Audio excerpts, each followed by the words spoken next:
Welcome to Shareholders of a Better World, brought to you by TBLI Group.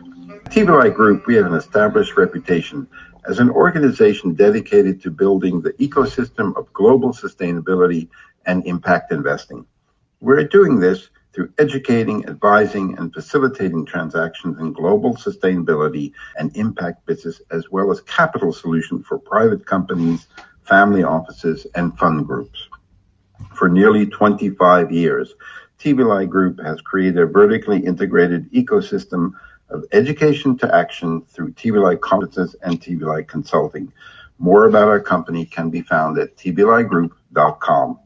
This webinar is brought to you by TBLI Foundation, which hosts educational learning experiences dedicated to a better planet. Through the foundation, we build sustainable communities by sharing the people and the experiences making a difference to so many of our lives around the world. Our weekly podcasts bring impact thought leaders that are doing and not only chatting. Now let me introduce my guest today. Good afternoon from our studio in Amsterdam. We're honored today. We have Andréa Page, who's dialing in from Florida. Before I have a formal introduction, just some instructions for those of you who've never used the system before. If you have a comment, just type it in the lower right-hand corner. If you want to clap or laugh or something, there are emojis next to that you can use, and it captures that. And if you want to send a private message to anyone in the space, just move your mouse over their name and a window will pop up and you can send them a private message. So I'm really happy today because I'm in my last day of a 7-day fast that Andréa was very kind to convince me to do. She's in her, I think, 18th day, overachiever. So often called the Wendy Rhodes, if you haven't watched Billions, she's the Wendy Rhodes of the health and wellness, except that she has much better social skills. So for those of you who are on a different planet and never heard of Andréa Page, I'm going to let her introduce herself and tell you what is she trying to do when she says hacking the body.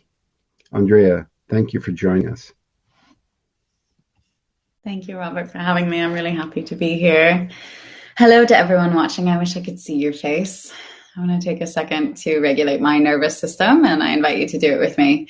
And I'm going to imagine I'm looking right in your eyes and taking a deep breath and creating a field of coherence, which can sound really far out there, but luckily our friends at the HeartMath Institute are doing work and studying the field around the heart, that it is as wired with neurons, if not more wired than the brain. And so this is very edgy research that from a isolationist perspective, the perspective from which we look at religion, science, and politics in the modern world, we wouldn't be able to see. But a field, which is a morphogenetic field, this is part of my study and my specialty. It's what kind of congeals a group of people or an online conference or a family together. And whenever there's a certain movement in one part of the field, there'll be a movement in another. And so I welcome this field, and I'm really grateful to connect with you, even if it's just me talking and I don't get to meet you. But I hope that will bring us together at one point. And I open myself out to anyone in the TBLI community. If you want to reach out afterwards, I'm happy to have a chat. So you want me to introduce myself, Robert? You're muted. Wait, Robert, you're muted. No one, I looked at your CV and no one actually believes that you're 95 years old looking this great, but it's all due to your hacking your body. So you've done so many things, 8 languages, climbed Mount Everest barefoot twice in the same day, and all kinds of other things. Tell us about this journey which led you, were you 200 kilos when you were a kid in high school and teased, and then you just decided to sort things out? Yeah, cool. So that makes sense. I have not climbed Everest barefoot twice in the same day, in case anyone's like, who's this bullshitter? It's Robert, not me. I was never 200 pounds. Was I teased in my early childhood years? I think I was feared. I got in my high school superlative, it's what they vote for most likely to. I got most likely to take over the world. And teacher's pet, and both laudances that I'm proud of. But I knew at the age of 16 that I was to become an expat. I grew up in the US, and essentially I thought LA was the end of the earth until I spent a summer abroad, and I was like, oh my God, other people have different ways of seeing the world. And it was this big moment at the age of 16 where I was able to tap into something beyond my conditioning. And that's something that globalization has brought us. I've been actively involved in traveling the world over the past 15, 16 years and have been able to see globalization happening firsthand. I've traveled to more than 100 countries and pick up languages along the way, fluent in 4 or 5, and have a few others that I can professionally get around in. And that's obviously, language is the eye to a culture. And in my undergraduate studies, I studied political economy, and at a very young age, I became a hard-headed political economist searching for another way of organizing society, what was beyond capitalism. And I wanted to become a diplomat, but then very clearly understood that anything that I would do on this world stage of nation, capital, state was something that would be out of integrity. And throughout my whole life, I think integrity has been the biggest driver. And so moving forth, I kind of went into the jungles and the rainforest, lived in tree houses. I made a dedication that I wanted to spend my 20s studying the parallels of the human body and the earth body. And that's what I did. And once I realized that I could never work for the man, I found that I was communicating health and yoga and different embodiment arts and self-awareness, essentially teaching consciousness, was something that I felt okay or in integrity about doing. And a career kind of had its way with me. I had a 10-year career in health and yoga and things like that, which culminated at its height at directing and managing the wellness center at the largest retreat center in the world. In Bali, we had up to 7,000 people per week walking through our doors, and it was a massive operation. My specialty in long-term fasting was really a resurgence in the world, and that's what I was known for professionally largely. And later on in the years of my career, which brings us to our topic today, I started becoming way more aware of the psychosomatic element to health. And I had done a Master's of Science in Ethnobotany, looking at the relationship between people and plants. As Robert knows, I'm a big advocate for the world of psychedelic therapeutics and really psychedelic assisted psychotherapy and the promise that it has to deal with the plight of the modern man, which is quite a sad one. And that is what my work is dedicated to, is making humanity better. And so fast forward, and after my doctorate in naturopathy and working in the field, I was like, wait a minute, no, things aren't just physical, right? Most problems in our life have to do with early childhood trauma in the first 7 years of life. And it can be capital T trauma. Some of you might have had parents that beat you or were alcoholics, or you might have been raised in single family homes, or you might have had what should look like the perfect family, right? Maybe we have some legacy families here where every legacy family that I know is pretty imbalanced and has a lot of skeletons in the closet and secrets. And the work that I do with people is to just take off all the armor that we've put out throughout our whole life about who we think we are, what we think we should be doing, how we think we should be showing up. And as we do that, we, for the first time in our life, have a breath of honesty, that little taste of integrity. And so in the later years of my career, getting involved in psychosomatics and deep trauma work, understanding that by virtue of that, what happens in here manifests here, and that by going here and touching, here, we can allow ourselves a different future, that we don't have to feel how we're feeling today 5 years from now. And so there's lots of different ways to climb that mountain. Fasting, long-term fasting is one of them. And so that's what Robert's doing right now. He's climbing that mountain of self-discovery of the body, and it is a massive teacher, because when you witness and watch your body heal itself, when you divorce yourself from this food addiction, which everyone today has an eating disorder, because we have no idea of where our food comes from, or really how to source it, or what we're supposed to be eating. You don't see any other species going around and saying, well, I need a nutritionist, right? It's supposed to be something innate and natural, and modern humans we're so disconnected, not only from the earth, from our source of food, but from one another and from ourselves. And so the work that I do is bringing back connection. And after, a decade of teaching consciousness, in the end of 2017, I went off grid for a few months. Very few people knew where I was, because before that I had lived a very public career, and I went into silence for 40 days and decided to leave my career. And, lots of people were like, how can you do that? You're just going up and up. And I never wanted it, right? Because it was about the ego. And, and I changed consciousness to emotional intelligence. And I started working with early stage startups, with high power CEOs, and essentially people of influence, celebrities, to work on that stuff that other people won't talk to them about, right? To take them to the place of discomfort, because it's in that place of discomfort that we find growth, not in the place of let me placate you and let's keep things nice and fun and easy and you're doing great, that it's really cutting below the surface. And so I had a great run in that, really fun doing consulting work. Felt very fulfilled, made a significant impact.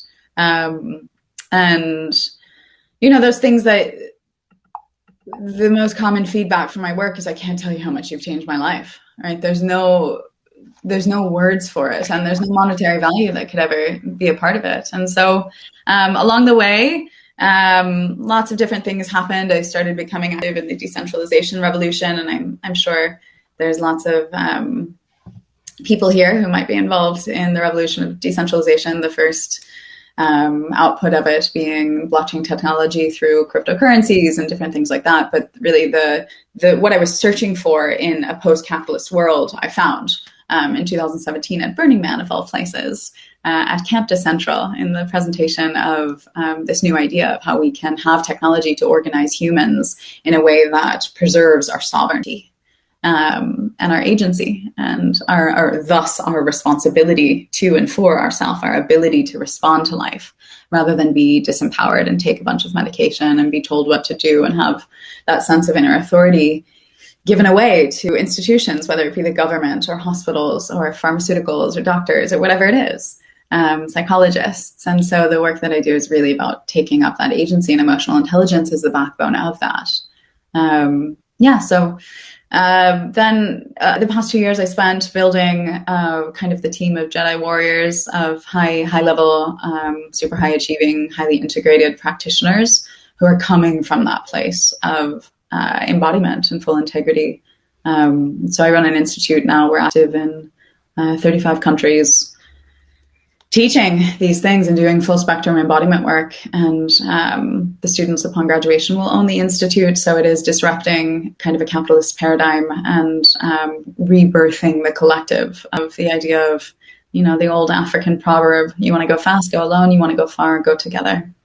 And so we have lots of different projects in the world. And my passion is great societal change. And so I work with small country governments, royal family nations, to institute a paradigm in preventative health, to make sure that 30 years from now, we'll look back and say, oh, fuck, that was a really good decision we made to take agency and responsibility, rather than going down the path of, more allopathy, more political dissonance, more disembodiment. And so that's a little bit of my intro. Does that suffice, Robert? Yeah, I had some questions. You use the word epigenetics a lot. So just for the audience, explain what is that? Beautiful. Yeah. And I want to talk about the tenets of emotional intelligence as well. So epigenetics, epi means beyond or above in Latin, and genetics is your genetic code. And there is this foundational belief. It's a little bit like nature and nurture, or fate versus free will, these kinds of dualistic paradigms where we say, okay, is it your genes that you were born with this, whether it's the BRCA gene or a gene that, codes for something else that will make you sick, whatever you do in life. Is it hereditary or is it habit? And the work of epigenetics from my mentor, Bruce Lipton, who hopefully many of you know, and if you don't, I highly recommend you start with the book, The Biology of Belief. But Bruce at Harvard in the 60s kind of founded the field of epigenetics, and he says that the cells were his teachers, that as he would look into a petri dish as a geneticist, he saw that it wasn't the cells and their genetic encoding that caused the outcome of whatever it was that was going to happen. It was actually the cell culture itself in which the cells grew. And so by creating a culture, and we go back to the field, the morphogenetic field that I referenced at the beginning, that is really what creates true change. And so epigenetics is a science that understands that it's actually your lifestyle, and it's a way in which you live and the decisions that you make every day, from the next breath you take, how deep it is, to the next story that you tell yourself in your head about I'm good enough, or I'm not good enough, or I'm worthy, or I'm not worthy, or you're beautiful today, or you look horrible, or you're fat, or you have to get this done or else, right? Go, do, or nah, just chill, or take some more drugs, or whatever story you're telling yourself, right? We're humans. We tell ourselves stories, and those stories create our fate. And so until we take authorship, authority of what's being written in the stories between our ears, then we're very much just kind of floating through existence. And that's not the future that I've chosen for myself, nor anyone that I'm involved with. And it's a really powerful thing to take responsibility for everything in your life. And this is what emotional intelligence is about. When we look at social awareness and self-awareness, we're looking at, anything happens. And I don't know if the chat feature works, but if anyone wants to write a bad situation that just happened to them, we can kind of go through it and hash it out. And the common example that I give is someone steps on your toe. Has anyone ever had someone step on your toe? And your reaction to that shows everything, because it is, oh gosh, wow, right? You jerk, or whatever your reaction might be, right? Do you get angry? Is anger the first thing that comes? And if it is, anger is always there, masking sadness. And so if, there's a lot of anger running in your life, like, bless you, there's nothing wrong with that. Great. You have life force energy flowing through you. But the thing is that anger is masking sadness, right? There's something there that is very human that hasn't been looked at and felt, right? Because we chase pleasure and we avoid pain. And so the massive avoidance out there, we are doing ourselves a disservice by not allowing ourselves to be fully human. And that's a travesty that will only produce further anger and further masked sadness. And so the self-awareness is the first tenet of emotional intelligence. The second is self-management, because then someone comes in and steps on your toe, right? And you're like, oh, I feel that. Oh yeah, wow, that energy through my body. I'm alive. And then it's like, okay, so I can manage myself rather than immediately going into anger. And then the third tenet of emotional intelligence is social awareness.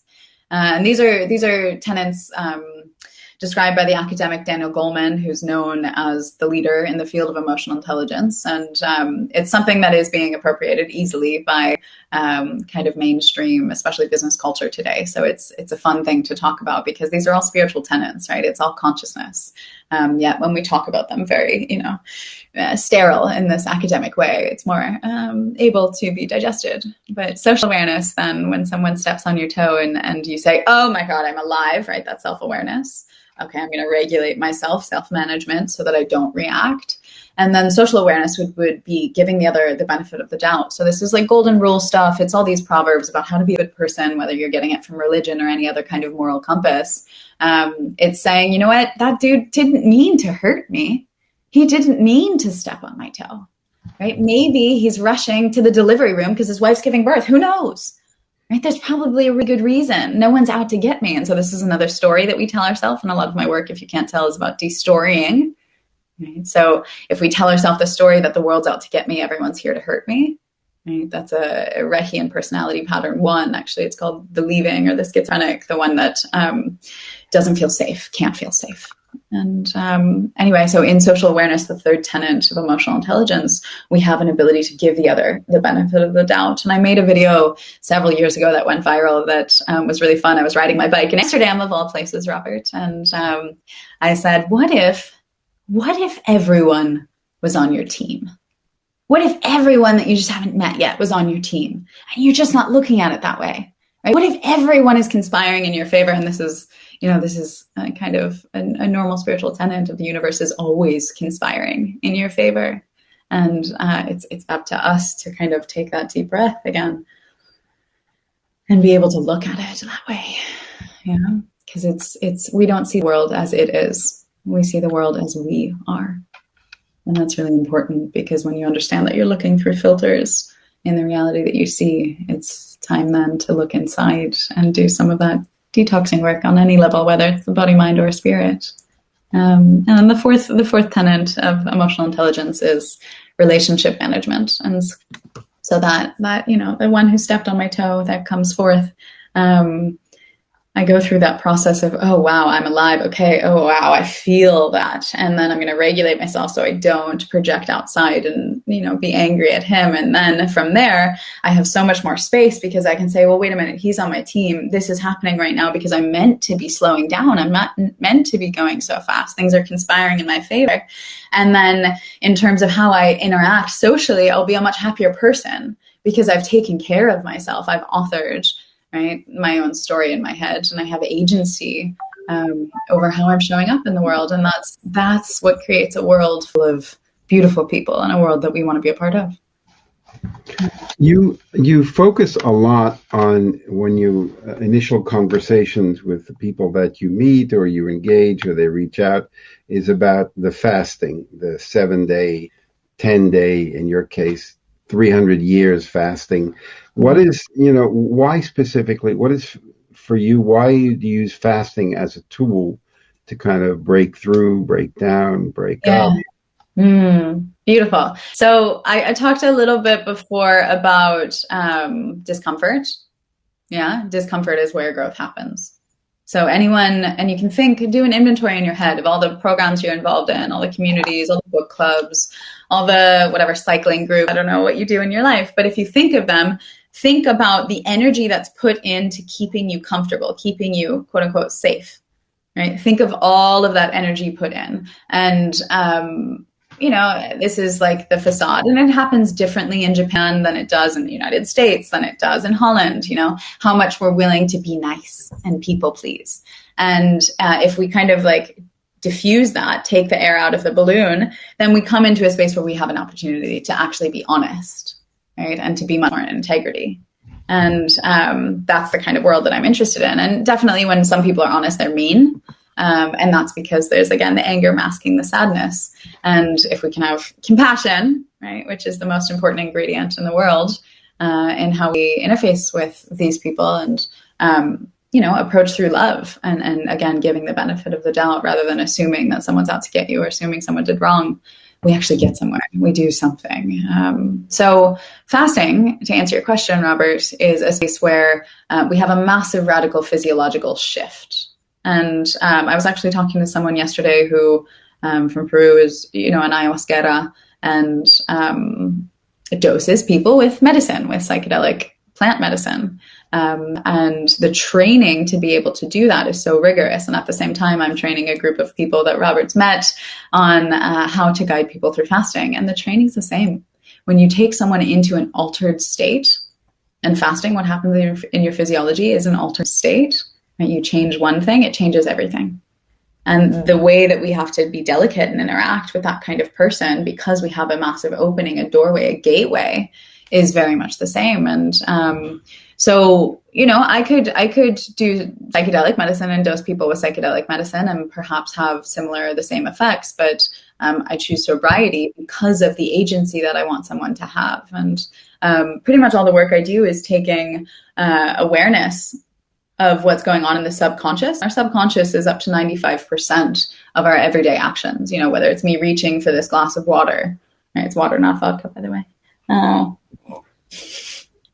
That everyone's like, she doesn't drink vodka. I hear it now in the gallery. That is a subconscious action that I don't have to actively engage with or think about. And only 5% of our daily activity on a neurological level is from what we call the prefrontal cortex, which is what makes us human. It's what makes us be able to think outside of time, have a concept of past, present, future, or a concept of empathy, or all of these things. And yet in our busy, rush world, and in a world where we're largely disconnected from nature, or from the idea of shutting down or stopping or you know, switching off, we have an override of activity in the amygdala, in the hindbrain, in this kind of stress center, in the stress response. And so the work that we do, whether it's, you know, let's sit down and have a meditation class, or let's have an embodiment class where you come back to a state of deep calm inside and have the parasympathetic part of the autonomic nervous system more active. I'm sure many of you have heard of these concepts. I hope it's not like, oh, look at her and all the words that she knows. I want you to be actively engaged with this. The parasympathetic is the rest and digest. Right? It's the ability to just feel calm. And for many of you, you might be wired or addicted to a glass of wine to make this happen. If you want to go a generation earlier, millennial generation or later, it might be a joint that people use to make this happen, right? We have so many substances that we rely on, and thus disempower ourselves because we rely on them to create the state that we want to feel, that we know we're meant to feel, which is just relaxed, finally. And the state of fasting physiologically brings you directly into that parasympathetic state. It brings you into a state of calm and relaxation. And so between that, and then between the habit change, again, you change one thing, you change everything. And reaching for food, or thinking about what you're going to have for dinner, or emotional eating, or, you know, just being bored, and so going to the cabinet or the refrigerator. These are things we all do, right? Myself included. There's no perfectionism here. And when we open up the candy jar next to your leg over there. Yeah. Whatever it is for you. And we all have it. Like think of what yours is. And if you can't think of it and you're like, I'm perfect, then we have work to do, you know? And if you can think about it, then you're already doing the work, which is amazing. And when we take that habitual reaching away, right? Every time it comes up, you learn something about yourself. You're like, oh, wow, I really rely on this. And that's when, you know, that's when we make the most learning, the greatest learning. And so taking one thing away, changing one thing changes everything, because the amount of mindfulness that you have to take going from subconscious to conscious mind of every time you were to reach out for food, you're going to inadvertently bring that mindfulness to every other aspect of your life. You're showing up differently in the most primal part of your existence, feeding yourself. And so you're going to show up differently everywhere. And then depending upon how much fasting experience someone has, they'll get aware of what's happening in their body. So for example, Robert, like this is, you know, it's largely your first fast, and at least first intentional conscious fast, where you've been all in, chosen to do this. And your second fast is very different. Your fourth fast is very different. Your 10th fast is very different. And this is a practice, just like yoga is a practice. It's a practice of self-awareness, and it's a practice of embodiment. It's a practice of empowerment, of realizing that like you now have the greatest gift available to humanity. Right? You have the ability to heal yourself. And that's not something that's taught in school, but in the schools that I'll be involved in the future, it will be taught, because it's an integral part of not only the human experience, but any experience, this sense of agency that we can literally heal ourselves. And you all know this at a level of puppy dogs or kitty cats or any other pets that you might have. When they're sick, they don't eat. Right? If you've had a toddler who doesn't feel well, they push food away. They know it's best for them. And it's only, you know, in our modern adult addicted and very conflicted human experience that we just numb with food, and we numb and we numb and we numb, and we can't feel. We also can't feel that we maybe shouldn't eat. And I don't want to discount you. I'm sure many of you actually have had the experience where you've been ill and you've said, you know what, I can't eat right now. Right? Or maybe it was a romantic relationship breakup. You know, you can't eat right now. And a lot of that has to do with the state of the nervous system, but more than anything, it has to do with the fact that you understand that up to 70% of all available energy that would normally go to digestion, when you don't eat, instead will go to heal and cleanse at a cellular level, and will also give you back a sense of what we call prana in the Vedic lore in yoga, vitality, a sense of aliveness. Yeah. It's for those of you who haven't done any fast, just to mention, it's not very hard to do if you want to do it. It's just really hard to do if you don't want to do it. So this idea that I'm going to be starving and I need this food, that didn't happen. It didn't happen the first time I did it in Thailand or the second time. So I would highly recommend everyone give it a try. But you made a very interesting point about thinking everyone is on our team. Mm.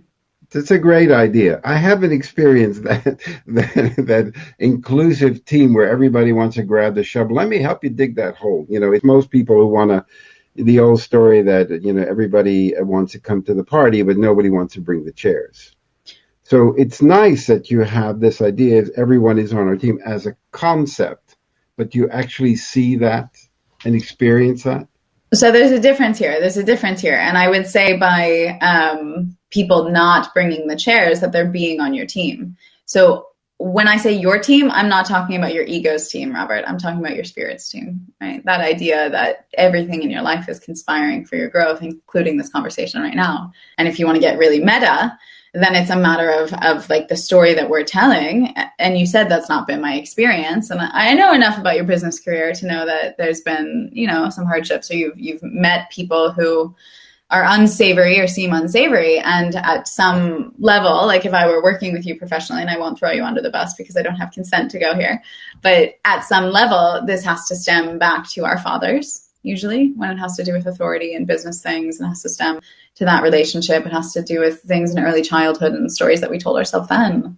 And until we do that work, it will continuously feel like life events somehow stunt us. And the life that I aim to live is one where we're continuously playing. I mean, you've heard of this work as play kind of thing, but when you can engage and interact with life in a way where it's like, I need to set up these chairs and no one's helping set up the chairs. Am I going to choose to tell a story that no one cares about me and they don't want to help, and that my work is worthy, but no one else sees that? Or am I going to take agency and say, okay, these people aren't setting up the chairs with me right now because I'm meant to learn this hard lesson of what it was like for me not to have planned that someone helps me to set up the chairs. All right, so next time I'll plan better. Or is this a time where the universe is presenting me with an opportunity to use my voice and say, hey, people, I'm going to turn on this awesome music. Come set up these chairs with me, you know, and you can be an active role in everyone conspiring in your favor. And I mean, I would vote for the latter because I find it brings joy. I'll never forget when I was living in Amsterdam one time, I locked myself out of my apartment, and which is a very Andi thing to do. And I rallied all the neighbors. So we had like the 70-year-old woman from the fourth floor coming down and the next door neighbor, and they were all trying to help me. And more often than not, especially in the age of Corona, people are lonely and they're searching for any excuse for connection. And so if you offer an open heart and real, true human connection, it'll be like moths to the flame. And we do believe that you'll be able to get help from anyone or anywhere you want. And often when you speak truth, and I can own this, when I speak truth to people, it doesn't matter how much money they have in their bank account or how many influencers they have on their Instagram, that when you're telling a real, true human story, anyone has time for that. Yeah.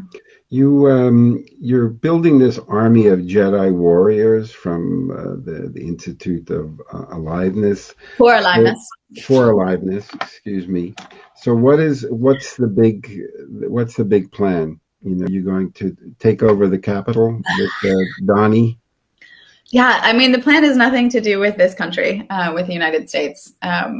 this has been a place that I've never wanted to work. I mean, the Maya, as we call it in the Vedic lore in yoga, the illusion, Maya's illusion here is so strong, and there's such a strong armor and a facade built in front of people here that it's really difficult to do this kind of work, and it's much easier in other parts of the world. And who am I to say that? Maybe that's something to do with my own childhood and my own trauma, and I can own that, and I'm actively exploring that for sure. But as we see it, the institutions built here are really not built for the people. And we can contrast that easily to Northern Europe. And, you know how it is to live in Holland and other places where institutions are built much more for people and to serve society at large. And so that entry point is really important to understand that this Jedi force that's being built through the Institute for Aliveness will do many things. But whatever it is that they do, they'll be doing it from that place of integrity. And that's why we haven't change the world. I was just at COP26, and, you have tons of environmental activists. There was a girl that I worked with maybe 4 years ago. She works a lot with one of the primary Earth activist youth organizations and does a lot of demonstrations. And it wasn't until she kind of, looked at the trauma that's caused and what she's inherited from her lineage and really sat with the pain that it is to be an activist that she's actually starting to make a difference. Otherwise, it's just yelling. And so whatever kind of work or change we want to create in the world, it has to come from this place. And that's like also my first consulting foray was for blockchain and AI developers. And my tagline was developing the developers. It was this kind of understanding that you will encode into the future who and how you are now. And we know this through selective AI and the fact that we program, to recognize white faces more than any other color skin faces and different things like this. But that on a whole nother level, if you want to call it on a level of emotional intelligence, it's so important that we know where we're running energy from and we know what it's about. And so I've given you a full non-answer to your question of what am I training the Jedi warriors for? What do you want to be when you grow up? Oh, do I want to grow up, Robert? What's the end goal that you want to achieve with the work that you're doing? Yeah, the mission. I mean, I'd like to see a world where humans are human again, where we, we remember all those things that we weren't taught in school, whether it's the fact that we're meant to be pooping once per meal per day, which is a big news flash to most of you. That was what I was known for earlier in my career as the poo guru. To understanding this emotional arc, to understanding our neurology and understanding how we run our energy, understanding what a true human story is and can be, and that we can take agency in our life to author how we live. And this work in emotional intelligence or coaching or whatever you want to call it is the real work. And I would like to see more people doing the real work. And so, you push yourself a lot. If you're going to 17-day fast or 30-day fast, 3 months, shutting yourself off, no talking, running, 500 miles a day or whatever the challenge is. When is enough? Yeah. Are you going to make me cry now, Robert? I mean, this is a part of it is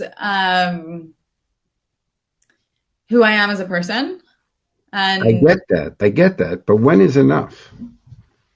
Yeah, when the world's awake. I mean, this is definitely work that, and you can hear it in my voice, like this is the real humanity. This is what I've been sitting with of like, when is enough and how much, how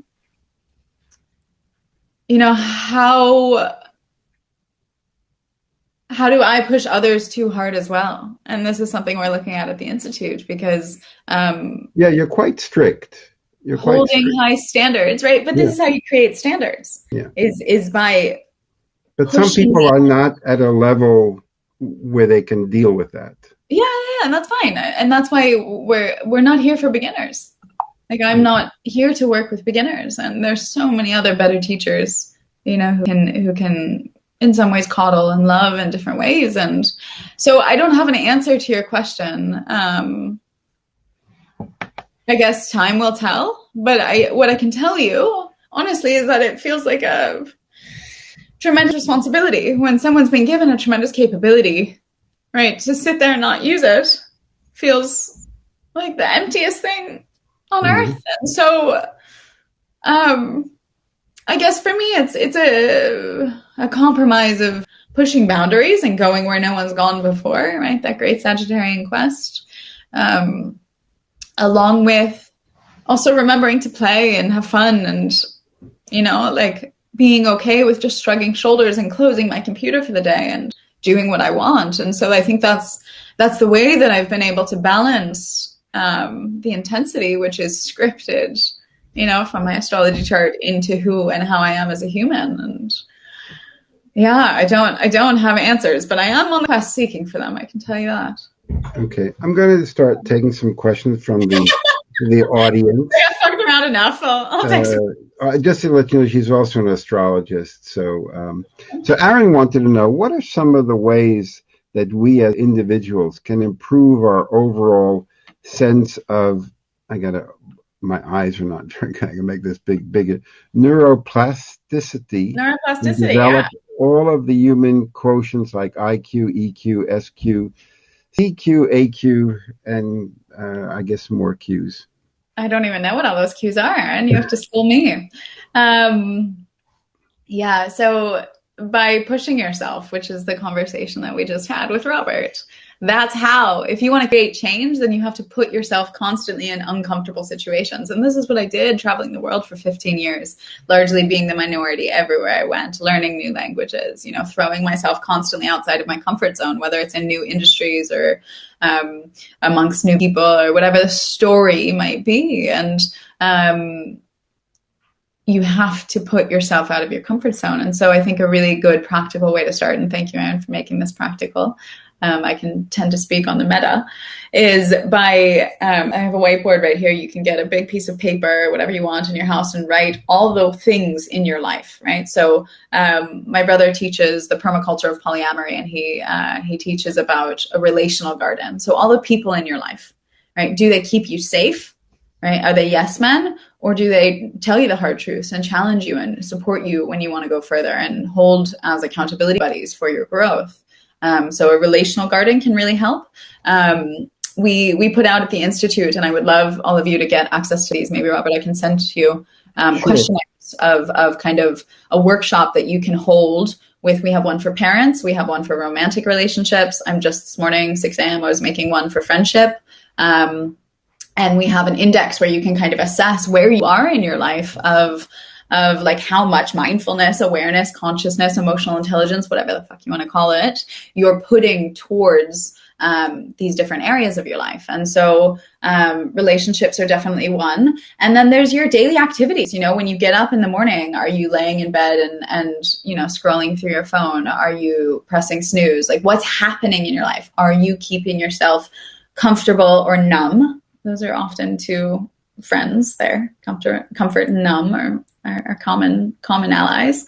Or are you allowing yourself to be pushed or push yourself? And I really appreciate Mel Robbins' 5-second rule of when you think, oh, I should be doing this right now. 5, 4, 3, get off your bum and start. Just start. Don't think, just go. It's very much an Aries concept. And so to create new neuroplasticity, you have to do things differently. That's the simple answer to your question. And whether that's brushing your teeth with your other hand, or whether that is keeping the lights off when you get up in the middle of the night to go to the bathroom.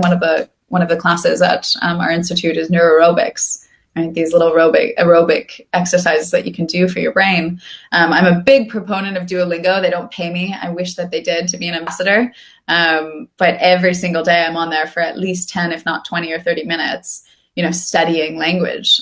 Because, you remember what it's like, hopefully, to be in school and be a kid and constantly be tested or having exams that you have to pass, right? Having to use your head to think about how to solve problems. And at this very direct way, language is an incredible modality or arena where we can create new neuroplasticity. And it is shown that those who are bilingual, trilingual, and more are able to solve problems at large in life at a greater scale. And and it just has to do with being able to look through other perspectives than your own. And this was a lot of my training as an anthropologist. It's like, okay, how do we take off the goggles that we've looked at to see the world, right? For example, in the West, we see the world through the lens of science. Well, you go to shamans in the Amazon, and this is a Wade Davis quote. He's who inspired me to do my master's in ethnobotany. Right? He talks about going out with indigenous elders, and they identify 18 varieties of ayahuasca, which he would, in a lab only see as one. And he says, how do you differentiate them? And they say, don't you know anything about plants? We go out under the full moon and they sing to us in different keys. Yeah. And so this is the engagement of the ability to really take off whatever glasses you've been looking at to see the world and pick up a whole new paradigm of how to view existence.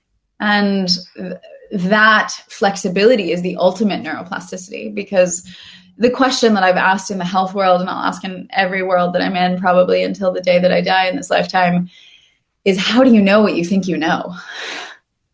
And until we can get to that place of humility, that's like, oh, wow, like, how do I know what I think I know? Unless we're willing to question everything at all moments, then we don't have an avenue to be able to build neuroplasticity. Often we're just kind of like rerouting the same pathways that are there. And so, there's so many buzzwords. Neuroplasticity is one of these new buzzwords, but it's all, it's all ancient stuff that you can read in Zen books of consciousness, from 500 BC. And so BCE. Another question, this time from my brother in Belgium. When you are not fasting, what do you like eating? All right, let's go there, Robert's brother. I love eating giant salads. I love leafy green vegetables, some fresh cold pressed olive oil, maybe a little sea salt or Himalayan salt and pepper, otherwise not needed. Sometimes put spice on them, like giant family-sized salads. I eat a lot of squash, acorn squash, pumpkin, different things like this, roasted. I eat a tremendous amount of fruit. So I'm not talking like your banana and half an apple at lunch. I'm talking like 4 apples, 6 bananas, like really eating a tremendous amount of water-containing fibrous matter. And in my years as a career colon hydrotherapist, managing colonics clinics all over the world, that is, the clinical setting where you get to see someone's shit. And when you see what comes out of someone, you understand the plight of constipation that we're in, constipation, congestion, just being kind of deprived of movement, of real movement, whether that be emotional movement or like, hey, we've had this interaction and I've already cried with you guys. Like, how much are we allowing ourselves to become alive? And that's directly reflected into how much our colon is alive, how much peristalsis we have moving through the system. And water-containing fibrous matter is what bulks up the stool to move things through, but also then give space for detoxification for any elements. And there's 89 synthetic chemicals found in mother's breast milk today. The amount of toxicity that we're holding in our body unintentionally from just being a human in the 21st century world is uncanny. It's never been seen before. And the modern human experiment that we're running is one that we're probably going to look back on and be really sad about. And so the ability to detox every day involves tremendous amount of fruits and vegetables, 3 liters of water, because that's the amount of water that your body uses and loses just by waking up in the morning. And again, I said, moving your bowels once per meal per day. So I eat, and this is one of our t-shirts at the Institute, I eat to keep up my pooping habit.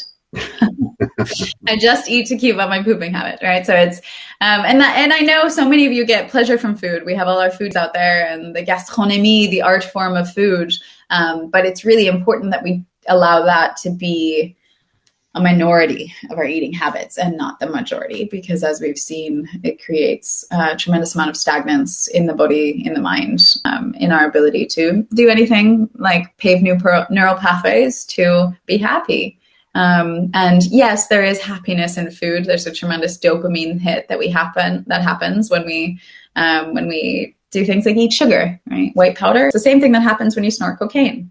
It's a dopamine shot from the brain, and whether it's fat or sugar, it is addictive by all means. And the way in which it's being dosed today in processed foods is more addictive than anything's ever been before. And I mean, I don't have to tell you guys about obesity, but look around. Like, it's just, this is real. And so until we take back that agency and take power over our food, like Robert, the other night when you said I sat there with my son and my wife at dinner, and I didn't want to eat. And that is you taking back power. And that's also the program that we run at the initiation. It's so much about doing it in your own home and doing it where it's hardest, because that's what's going to create the lasting change. I ran tropical retreats all over the world, fasting retreats, where people, they came and they made the change, but then they went home and they went back into the same habits. And so we really like to ground this down. So to answer your question, brother, I would say that I eat a plant-based diet. I mean, when I went vegan 15 years ago, it was for the environment. I was an environmentalist, a huge environmentalist, and it was the biggest impact that I could make. And then after that, only did it become about health. And I've never really been an animal rights activist, but with Generation Z and the shit that they're pulling, I mean, it's incredible when you really peel back the layer and you look at factory farms all over the world. I mean, obviously it's worst in North America and all throughout the Latin American peninsula as well, and continent, but it's bad everywhere if you look at how we treat animals. And I love animals. You guys love animals. That's part of being human. And until we can be okay with what we're eating, and that's more like hunting and killing your own meat, then we're ultimately out of integrity. And so for me, again, as with most things in life, it's an issue of integrity. And so I eat plants. I have huge muscles. I build muscles really fast, really easily. All of the myths that we know about protein and all these other things are just that. They're myths. And, I'm super healthy on every kind of testing scale that you would look at. And I would credit that to a plant-based diet, as well as an ability to self-regulate on a nervous system level, and a practice of long-term fasting regularly. And enough pooing. And enough pooping. Yes, Robert. Daniela had a very good comment. She said, could we please have a big hug and a love button emoji at the bottom? I'm going to suggest that to the IT developers that run the world. Thank you, Daniela. Yeah. Jacob wants to know, what would happen if more of us as a global society were to truly come alive with embodiment and mindfulness? Paint a picture of what that might look like. Yeah. Jacob is a filmmaker. I mean, I want to know what that would look like as well. And that's kind of what I'm questing to find out. But my guess is that those movies that you see where everyone's just kind of, it's like almost everyone's on a microdose of psilocybin or something. Everyone's just a little happy, I think that's what the world could be like, where you walk outside and, you see a human and you are so integrated in your own human story, and you're not ruminating over what happened that day or what your worries are or what your fears are, that you're at peace, right? You're in integrity, and you can look at that human and be fully present, right? So presence is a big buzzword as well, especially in the field of emotional intelligence that's coming around. You're present enough that you can feel into that other person, put yourself in their shoes, feel into their heart, really make true human connection. And that's what I attempted to do at the beginning of here, when it's like, I see you and I hear you, Omar and Janelle and Sylvie and Daniela and all you humans who are here, willing to listen. Who is this young girl in her 30s? What does she think she knows? I got shit to do, And it's no, we're here because we realize that we're just human and that all humans have work to do. And so what would that look like, Jacob? I mean, I would say it would look like a world, as I said, where it would seem like everyone's tripping on mushrooms all the time because they were just happy and fulfilled, but also ready to cry at any moment, and felt good in their systems, felt fulfilled in their bodies, weren't really held in by shame and armor and affront or boundaries or a feeling of unsafety, but rather could be there with whatever comes, trusting. I mean, that's the ultimate. It comes down to trust, right? Most of us have trust issues, right? And when we take a second and de-armor and the really sensitive, gentle parts of our human body are our abdomen and our throat, right? You slit those, you're done. And so what does it take for us to be like this and to be comfortable here? And in just like an embodiment level, and all of you watching can do that with me. Robert, do it with me. Do it for the audience. What? Go like this. Oh. Just do that action and see what comes up in your body. And see what it would take. My neck.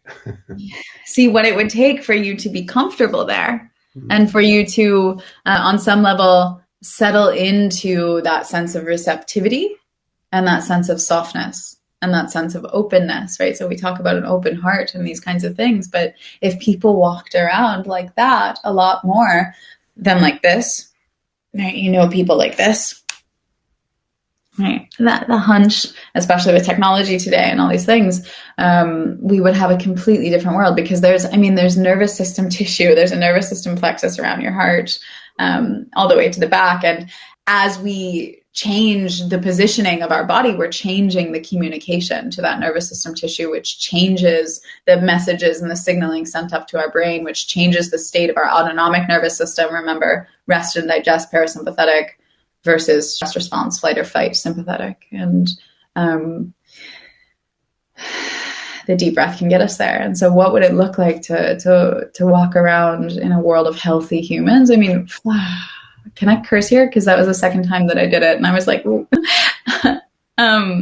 it would be amazing. It would be incredible. The human species is a very special species. And I think that canines are also incredibly special, but humans have such a dexterity to create and do and author, literally write and express and love. We have such a tremendous capacity to love, and we tap into maybe 1% of it. And so what could happen if we revealed ourselves to ourselves? And this is the ultimate spiritual teachings, right? This is self-realization. I think a tremendous amount of magic could happen. And like tomorrow, all of the problems that we have could be fixed. And this is why I went to COP26. The climate crisis is a crisis of consciousness. And so is everything else. Disease is a crisis of consciousness. You know, divorce is a crisis of consciousness. And if I'm going to go really deep into the deep end, the field of non-duality, which is what's brought forth through Vedanta and trust and connection to some higher source and purpose in your life, that field of knowing and trusting that whatever happens, happens for a reason, and that everyone is truly conspiring in your favor, that when we step into that non-duality where there's no more morality or judgment of right and wrong and good or bad, rather there just is. Right? Something's happened, something's before us, and in that we can engage with the complexity. The minute that we try to label it as right or wrong or good or bad or responsible or irresponsible or whatever duality you want to put or prescribe to it, right? That's the moment that we've lost, because we've paralyzed our ability to engage with complexity and say, okay, like what's actually happening here? What's happening in my sphere? How does this have to do with other things that have happened in my life before, right? Where have I seen this situation before? Where have I felt this way before? How can I take agency over what's happening in my life? Because it's playing out at the microcosmic level inside of me. And that's why I'm seeing it at a macroscopic level outside of me. And then how can I show up differently? How can I show up a little more integrated in integrity, a little more honest with myself and everyone else every single subsequent day? Until we all make that commitment as humans, who knows? But that's answering a few questions you guys had of how to make it practical. What am I doing with the tribe of Jedi warriors? And can I take one more question, because I'm conscious we're coming toward the end and you have a busy schedule after that. Did the pandemic help or hurt? My work? Or in general? In general. I mean, you've asked a dualistic question. Did it help or hurt? Who the fuck am I to analyze that? I think any analyst is very presumptive. I trust. And so I know that it was meant to happen. You know, as an astrologer, 2020, the astrology that we saw in March 2020 is something that I'd been studying for 4 years. We hadn't seen planets like that in 4,000 years. And so this is a tipping point in human reality. And I mean, astrology can be esoteric and you can roll your eyes and do whatever, or you can just look at it as a science and be able to track back every major world event and other certain predictive things. I'll give you one right now. Like, I'm fairly sure there will be a massive financial crash by April next year, or in April next year. And that has to do with planetary movements and what's happened in the past when those have, been in the places they are. And so did it hurt or help? I mean, we are evolving, and whether that is evolving to our own self-destruction, which is a very possible reality, or whether we are evolving to a world that is like everyone's on that microdose of mushrooms, integrated, happy, willing, able, and we're creating together the world that we want to be in. Whatever path we take, or the millions of other options that I don't have the presumption to pretend I know about. It happened. And so instead, I'm willing to engage in complexity with the world as it is today, and to see the exacerbation of the starvation for human connection and the desire to be healthier, or the way in which, tons of people have put on a bunch of weight and gotten unhealthy, and how that jump starts again, a desire to become healthy. And like, there's no good or bad or right or wrong about it. It happened. It is. And we are. And so who do we want to become? We're coming to the end. How can this audience listening here, or YouTube Live, or the replay, how can they help you? Yeah, I mean, I think you have those answers. I'm not very good at asking for help. So I'm not asking you to ask for help. Right. I'm asking you, what can they do that might help you? Oh, definitely just show up more in integrity every day. I mean, that's not helping me. That's helping everyone. How can we actually apply these things and not just have this be, you've spent your last hour talking about theory. How can we actually start to take some of our own medicine and say, like, hey, okay, how can I show up a little more humble today? How are we all learning together? What do I want to create? Let me take that inventory of what's in my life. And when we do that on our own self-work, we help everyone, myself included. And if this mission inspires you in any way, get involved. Like, we have more than enough, opportunities to get involved in any way, shape, or form. If you send me what you want me to, because I'm going to send a mailing to everyone registered so they can watch the replay. So if you want me to add anything to that mailing, just let me know, and I can include that. And usually it takes about a couple hours for the video to process. Right. And then I can send that out. So I'd just like to take a group selfie with everyone who's still in the room. Thank you. Just wave to the camera, and it will make a photo of you, and it will collect all of those, so put together. Andi, you're a great soul, and I'm very, very grateful for all the kind work and generosity that you have shown, not only me, but other people. And I'd like to thank our entire production crew, Sam, our producer, crypto genius and ramen critic, Ricky, my absolute better half with no filter, Xi Jinping, our head of transparency and integrity, Donald Trump, our gender diversity lead and dog whisperer, Alexander Lukashenko, head of refugee integration, Mark Zuckerberg, director of empathy training, Jeff Bezos, our phallic symbol designer and space explorer, Elon Musk, our humility coach, and our Mary Antoinette, let them eat stale cupcakes, lookalike Senator Christian Cinema. Thank you all. Andi, thanks again. I really appreciate that. And I'll send you the question. We didn't get to all of the questions, but I'll send you the question, and you can always follow up. If you have any questions, Andi is very approachable. So yeah, reach out to me on LinkedIn. It's probably not the best. All the social media platforms, Institute for Aliveness. Robert can give you my personal email or number. And I will push on the love button or the hug button to run the world. Thanks again to everyone. Stay well, Andi. Yeah. Enjoy. Bye. Cheers.